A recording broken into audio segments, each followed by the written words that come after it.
কি গো শুনছো? ওই গো, আরে শুনতে পাচ্ছো আমার কথা? উঠে পড়ো, সকাল গড়িয়ে বেলা হতে চললো, উঠে পড়ো, এবার না হলে তো কাজের জন্য দেরি হয়ে যাবে। আরে কি হয়েছে বলো তো? আরে সকাল সকাল চেঁচাচ্ছ কেন? দেখতে পাচ্ছ তো যে সকাল থেকে বৃষ্টি পড়ছে, আজকে আর কাজে যেতে ভালো লাগছে না, আমাকে একটু ঘুমাতে দাও দেখি। হ্যাঁ সে তো দেখতেই পাচ্ছি, সকাল থেকেই বৃষ্টি পড়ছে, কিন্তু তোমাকে কাজেও তো যেতে হবে, আবার ঘরেতে সেই রকম কিছু নেই, সামান্য বাজার আছে, ওটা দিয়ে আজ কোনো রকমে চলে যাবে। এই তো কদিন আগে বাজার করে নিয়ে এলাম, তাই এক্ষুনি শেষ হয়ে গেল। তার শেষ হবে না? তুমি একদিন সামান্য পরিমাণে বাজার করে নিয়ে আসবে, আর সেটা কি সারা মাস ধরে চলতে পারে নাকি? আরে উঠে পড়ো, উঠে বাজারে যাও তো। দেখো গিন্নি, আজকে সকাল থেকে প্রচন্ড বৃষ্টি পড়ছে, আমি আজকে কাজেও যাব না আর বাজারও করতে যাব না, যা আছে ওদিক দিয়ে আজকে চালিয়ে নাও আর কি। কালকে সকাল সকাল উঠে বাজারে যাব, আমাকে এখন বিরক্ত করো না, ঘুমাতে দাও, ভালো লাগে না। মা, ও মা, আমার প্রচন্ড খিদে পেয়েছে, কিছু খেতে দাও। এই তো সোনা, রান্নাঘরে কয়েকটা আলু ছিল, তাই দিয়ে আলুর তরকারি রান্না করতে বসিয়ে এসেছি, আর কিছুক্ষণ অপেক্ষা কর, তরকারি হয়ে গেলেই খেতে দিচ্ছি তোমাকে, কেমন? ঠিক আছে মা, তাহলে রান্নাঘরে গিয়ে বসে অপেক্ষা করি, তরকারি হলেই খেয়ে নেব। হ্যাঁ সোনা, তুই যা, গিয়ে আগে হাত পা ধুয়ে নে, তারপর রান্নাঘরে খেতে আসবি। মালতীমা, ও মালতীমা, বাড়িতে আছিস? একবার বাইরে আয়। হ্যাঁ মালতীমা, একবার বাইরে বেরিয়ে আয় তো।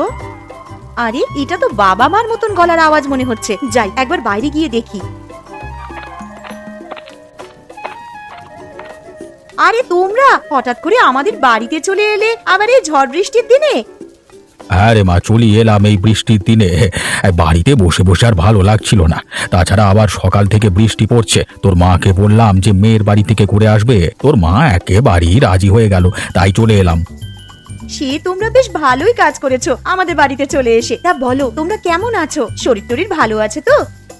কেমন আর থাকবো রে মা, ঠাকুরের অশেষ কৃপায় বেশ ভালো রকমই দিন কেটে যাচ্ছে। তা তোরা কেমন আছিস বল?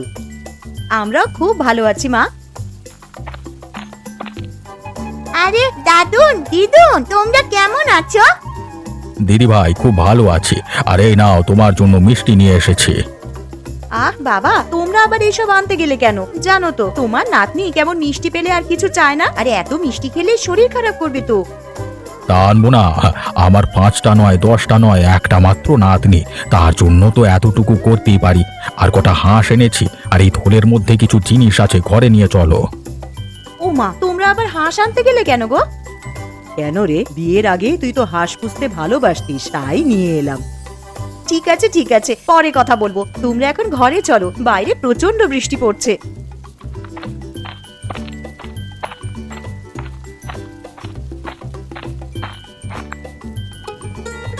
বাবা, ও বাবা, ওঠো গো, একটা সুখবর আছে। আবার কি হলো রে মা? আমাকে কি তোরা একটু শান্তিতে ঘুমাতে দিবি না? আরে একদিন একটু কাজে ছুটি নিলাম, তাও দেখছি আরামে ঘুমাতে পারবো না। তা বল কি হয়েছে? বাবা জানো, আজ দাদু আর দিদুন আমাদের বাড়িতে এসেছে। হ্যাঁ, সে কি রে? তা কখন এলো? এই তো বাবা, তুমি যখন ঘুমিয়েছিলে তখনই দাদু আর দিদুন আমাদের বাড়িতে এসেছে। দাদু আর দিদুন ওই ঘরে বসে আছে। একে বৃষ্টির জন্য কাজে যেতে পারিনি, পকেটে সেরকম পয়সা নেই, আবার শ্বশুর শাশুড়ি চলে এলো, এখন দেখছি পকেটে যেটুকু টাকা ছিল সেই সমস্ত টাকাই ফাঁকা। বাবা তুমি ওই ঘরে যাবে, আমি চলে গেলাম, তুমি এসো। হ্যাঁ রে, চল মা।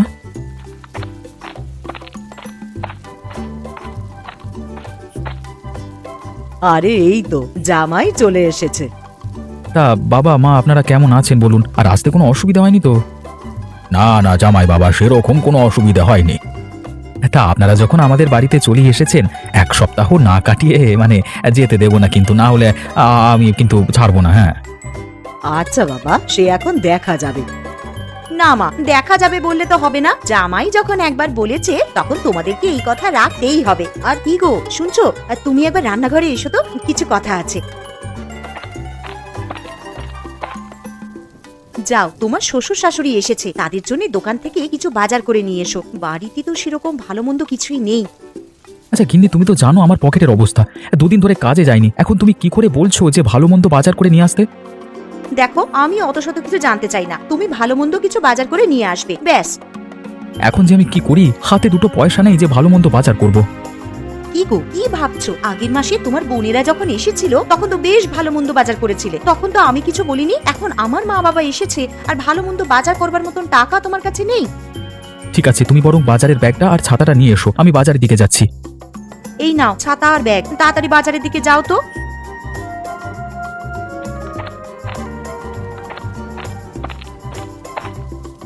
আরে মালতী, জামাইকে দেখলাম হাতে ব্যাগ নিয়ে মাথায় ছাতা দিয়ে বাজারের দিকে যাচ্ছে। তুই এই বৃষ্টির দিনে ওকে বাজারে কেন পাঠালি রে?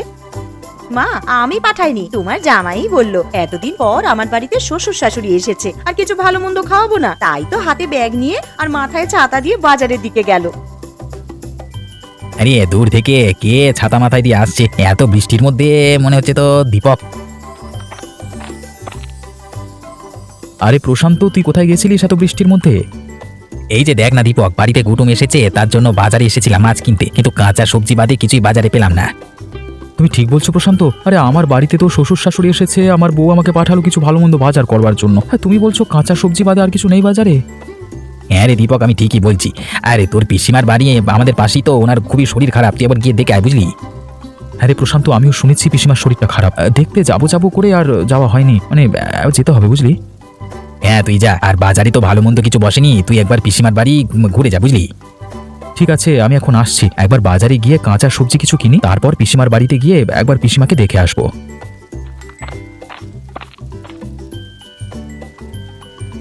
লোকটা কোথায় যে গেল? এত বেলা হয়ে গেল, ঘরেতে সেরকম কিছু ভালো মন্দ নেই যে রান্না করব। কি রে মা, কি এত চিন্তা করছিস? না মা, সেরকম কিছু নয়, আসলে বেলা হয়ে গেল তো, আর তোমার জামাইও তো সেই কখন বাজারে গেছে, এখনো বাড়িতে ফিরলো না, কি যে রান্না করব সেটাই ভাবছি। সে নিয়ে তুই অত চিন্তা করিস না, বাইরে এত বৃষ্টি পড়ছে দেখতেই তো পাচ্ছিস, হয়তো জামাই আমার বাজার করতে গিয়ে কোথাও আটকে গেছে এই বৃষ্টির জন্য। মা, তোমার জামাইকে আমি ভালো করেই জানি, দেখো গিয়ে হয়তো চায়ের দোকানে বসে বন্ধুদের সাথে আড্ডা দিচ্ছে। তাহলে মা, আজকে কি রান্না করব? বাড়িতে যা আছে তাই দিয়ে কিছু কর না একটা। বাড়িতে চাল ডাল আর আলু ছাড়া আর তো সেরকম কিছুই নেই, একটু ঝাল মশলা থাকলে তুমি যে কটা হাঁস এনেছিলে তার মধ্যে থেকে একটা হাঁস রান্না করে খেতাম, কিন্তু সেই সমস্ত মশলাই তো নেই। এসব কথা ছাড় মা, তুই এখন যা আছে ওইগুলো দিয়েই দুপুরের জন্য কিছু একটা রান্না কর। আচ্ছা মা, ঠিক আছে, তুমি বরং বসার ঘরে গিয়ে একটু বিশ্রাম নাও, আমার রান্না হয়ে গেলেই তোমাদেরকে ডাকবো খাওয়ার জন্যে।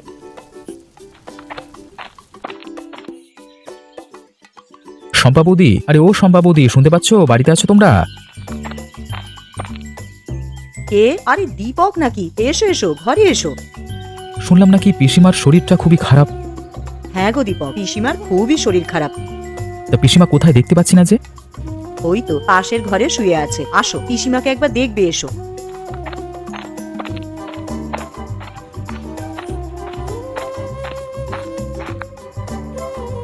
পিসিমা, ও পিসিমা, কেমন আছেন?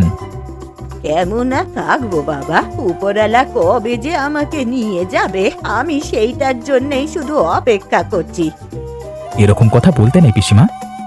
দেখো না দীপক, এই যেদিন থেকে শরীরটা একটু বেশি খারাপ হয়েছে সেদিন থেকে সমানে বলে যাচ্ছে যে কবে আমাকে নিয়ে যাবে উপরওয়ালা। আচ্ছা বৌদি, দাদা তো শহরের বাইরে কাজে আছে, তা দাদাকে চিঠি পাঠিয়ে বলেছো যে পিসিমার শরীর খারাপ? হ্যাঁ দীপক, আমি কালকেই চিঠি পাঠিয়েছি, তবে তোমার দাদাকে ছুটি দেবে কিনা তা বলতে পারছি না। কেন ছুটি দেবে না? কর্মচারীদের ভালো মন্দ তো কোম্পানি দায়িত্ব নেবে, তাই না? আচ্ছা দীপক, একটা কথা বলবো, রাখবি? হ্যাঁ বলো পিসিমা। মরার আগে আমার একটা ইচ্ছে ছিল যে হাঁসের মাংস খাবো, তুই কি আমায় করে খাওয়াবি রে? অবশ্যই পিসিমা, খাওয়াবো না কেন? পিসিমা ভাইপোর কাছ থেকে এতটুকু আবদার করেছে, আর ভাইপো সেটা করবে না? আমি কালই তোমার জন্য হাঁসের মাংস রান্না করে নিয়ে আসবো। আচ্ছা দীপক, ঠিক আছে। তাহলে আজকের মতো আসি বৌদি। হ্যাঁ, বেলা গড়িয়ে দুপুর হয়ে গেল, এবার বাড়ির দিকে যেতে হবে। দুপুরে দুমুঠো খেয়ে গেলে হতো না? না গো বৌদি, বাড়িতে আমার শ্বশুর শাশুড়ি, আমার বউ সবাই মিলে আমার জন্য অপেক্ষা করছে। আমি আজকের মতো আসছি, হ্যাঁ, আবার পরে একদিন এসে খাবো।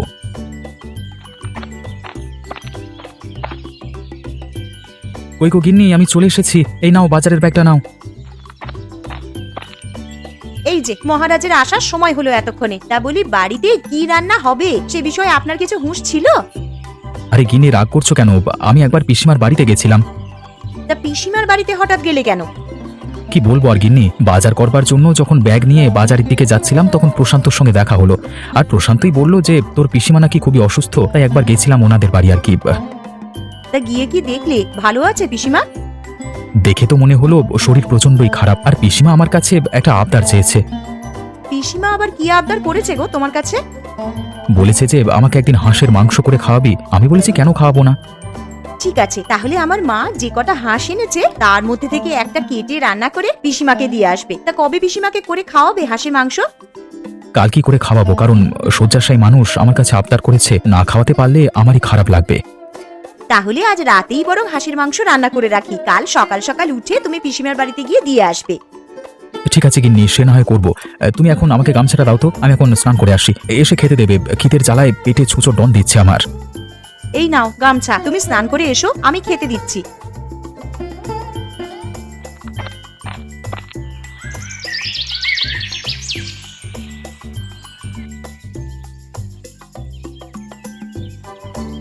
গিন্নি, তোমার মা আর বাবার খাওয়া হয়ে গেছে তো? হ্যাঁ গো, মা বাবার খাওয়া হয়ে গেছে, আর মেয়েটারও খাওয়া হয়ে গেছে। ওরা তিনজনে মিলে এখন ঘুমাচ্ছে। দীপক, আরে ও দীপক, আছিস নাকি বাবা ঘরে? আরে দেখো, তোমার নাম ধরে কে যেন বাইরে থেকে ডাকছে মনে হচ্ছে। আরে হ্যাঁ তো, এটা তো পিসিমার গলার স্বর বলে মনে হচ্ছে, কিন্তু উনি তো শয্যাশায়ী, উনি আমার বাড়িতে কি করে আসবেন? কিন্তু এটা তো পিসিমার গলার আওয়াজই মনে হচ্ছে গো। আচ্ছা চলো বাইরে গিয়েই দেখি। আরে পিসিমা, তুমি এখানে কি করে এলে? আরে তোমার তো প্রচন্ড শরীর খারাপ, তুমি তো দাঁড়াতে পর্যন্ত পারো না। আরে আমি পুরো সুস্থ হয়ে গেছি রে। কিন্তু আমি দুপুরবেলায় গিয়ে তো দেখলাম তুমি বিছানায় শুয়ে আছো, তো এখন কি করে ভালো হয়ে গেলে? সবই উপরওয়ালার ইচ্ছা রে বাবা। তা তুমি আমাদের বাড়িতে এলে বৌদি কিছু বলেনি তোমার? না না, কিছু বলেনি আমার। তোমার বৌদি শুধু বলল যে সাবধানে যাবেন, আর দীপক হাঁসের মাংস খাওয়াবে বলল, তাই আর লোভ সামলাতে না পেরে চলেই এলাম। তা আপনার ভাইপো তো কালকেই আপনার বাড়িতে মাংস রান্না করে দিয়ে আসতো। কালকে যদি আমি আর না থাকি তাহলে তো আমার আর শেষ আশা পূর্ণ হবে না, তাই চলে এলাম আর কি। আর এসেছি যখন, আমি নিজের হাতেই তোমাদেরকে রান্না করে খাওয়াবো। এ তো খুব ভালো খবর। তা পিসিমা, তুমি রান্না করতে পারবে তো? কেন পারবো না রে, মালতী তো আছে, ও আমাকে একটু সাহায্য করে দেবে। চলুন পিসিমা, তাহলে রান্নাঘরের দিকে যাই। আপনি আর আমি মিলে হাতে হাত লাগিয়ে হাঁসের মাংসটা করে নিই বরং। হ্যাঁ বৌমা, চলো।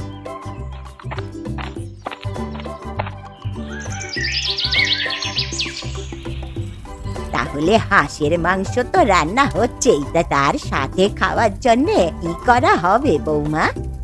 কি আর করবেন পিসিমা, তাহলে রুটিটাই বানানো যাক। হাঁসের মাংসের সাথে বেশ ভালোই লাগবে খেতে। হ্যাঁ মা, তুই ঠিকই বলেছিস, হাঁসের মাংসের সাথে রুটিটা একদম জমে যাবে। কিন্তু পিসিমা, একটা অসুবিধা আছে। কি অসুবিধা বৌমা? আসলে আপনার ভাইপো হাঁসের মাংস খায় না। কে খায় আর কে না খায় সে দেখাই যাবে খেতে বসে। এখন রান্নাটা আগে করে নি। আরে বেয়ান, রান্নাটা যা করেছেন না, গন্ধেতেই তো অর্ধেক পেট ভর্তি হয়ে গেল। আমার এদিকে রুটি করা হয়ে গেছে। ও পিসিমা, আপনার কত দূর?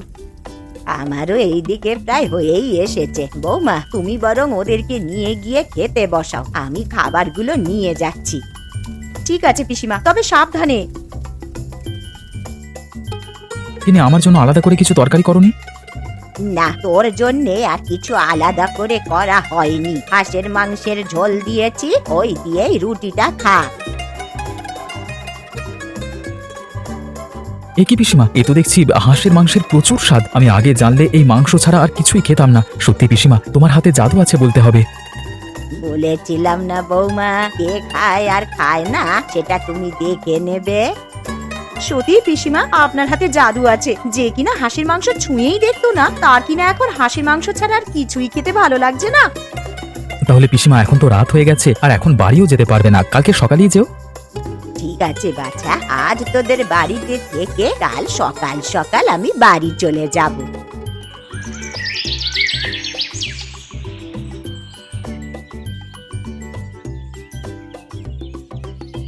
ও বাবা, চোখটা বন্ধ করতে না করতেই ভোর হয়ে গেল।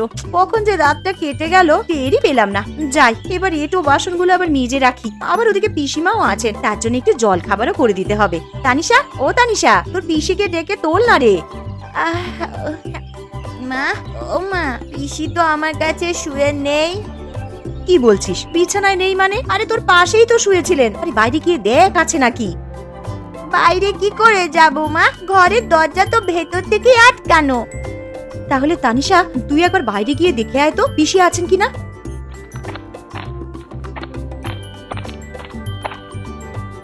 মা, পুকুর ঘাট, আমবাগান সবই তো দেখে এলাম, কই পিসিকে তো দেখতে পেলাম না। কি গো শুনছো? আরে কই গো, তাড়াতাড়ি ওঠো, পিসি কোথায় যেন চলে গেছে, ঘরে নেই, তুমি গিয়ে একটু দেখো না। চলে গেছে মানে? কোথায় আবার যাবে? ঘরের দরজা তো ভেতর থেকেই বন্ধ ছিল, পিসি দরজা দিয়ে বের হবে কি করে? এ কি সর্বনাশ হলো আমার! কই গো, তুমি একবার পিসিমাদের বাড়িতে গিয়ে দেখে এসো না, উনি বাড়ি চলে গেছেন কিনা। হ্যাঁ হ্যাঁ, তুমি ঠিকই বলেছো, আমি একবার পিসির বাড়িতে গিয়ে দেখে আসি। আরে দূর থেকে ওটা কে যেন এদিকে আসছে, দেখে তো মনে হচ্ছে প্রশান্ত। যাই একটু সামনে গিয়ে দেখি। আরে প্রশান্ত, তুই এখানে কি করছিস? আর এত ছোটাছুটি করে কোথায় যাচ্ছিস? এই তো দীপক, তোদের বাড়িতেই যাচ্ছিলাম ছোটাছুটি করে। কেন রে প্রশান্ত, কি হয়েছে? আমাদের বাড়িতে আবার ছোটাছুটি করে যাবার কি আছে? আর তুই এত হাঁপাচ্ছিস কেন? দেখ না দীপক, কালকে বিকেলে তোর পিসিমা মারা গেছে। এ কি বলছিস তুই প্রশান্ত? এমনটা হতেই পারে না। এমনটাই হয়েছে দীপক, তোর যদি বিশ্বাস না হয় তুই একবার পিসিমার বাড়িতে গিয়ে দেখ না। ঠিক আছে প্রশান্ত, আমার এখন তাড়া আছে, তাহলে তুই যা, গিয়ে আমার বাড়িতে খবর দে, আমি পিসিমার বাড়িতে যাচ্ছি। ঠিক আছে দীপক, তুই যা, আমি তোর বাড়ি থেকে যাচ্ছি। এ কি, বাড়ির সামনে এত ভিড় কেন? তাহলে প্রশান্ত যেটা বলেছে সেটা কি সত্যি? বৌদি, ও বৌদি, পিসিমার এমন অবস্থা হলো কি করে? দেখো না দীপক, কাল সন্ধ্যায় তোমার পিসিমা মারা যান। তোমাকে যে একটিবার সংবাদ দেব, বাড়িতে তো কেউই নেই, কাকে পাঠাবো বলো তোমার কাছে? কালকে সন্ধে মারা গেছে বৌদি, তুমি ঠিক বলছো তো? হ্যাঁ গো দীপক, সন্ধেবেলায় মা চোখ বুঝলেন, দুপুরবেলা একটু সুস্থ হয়েছিলেন বটে, উঠে বসলেন আর বললেন তোমাদেরকে নিজের হাতে হাঁসের মাংস রান্না করে খাওয়াবে। কে জানতো বলো, জীবনবাতি নিভে যাওয়ার আগে একবার জ্বলে উঠেছিল। আর আজকে সকাল হতেই তোমার বন্ধু প্রশান্তকে বললাম যে একবার দীপকদের বাড়িতে গিয়ে খবর দিয়ে এসো। যদি সন্ধেবেলাতেই পিসিমা মারা যায়, তাহলে কালকে আমাদের বাড়িতে পিসি হাঁসের মাংস খেতে যায়নি, তাহলে কে গিয়েছিল? হয়তো পিসিমার আত্মা তার শেষ আশাটা পূরণ করতে গিয়েছিল।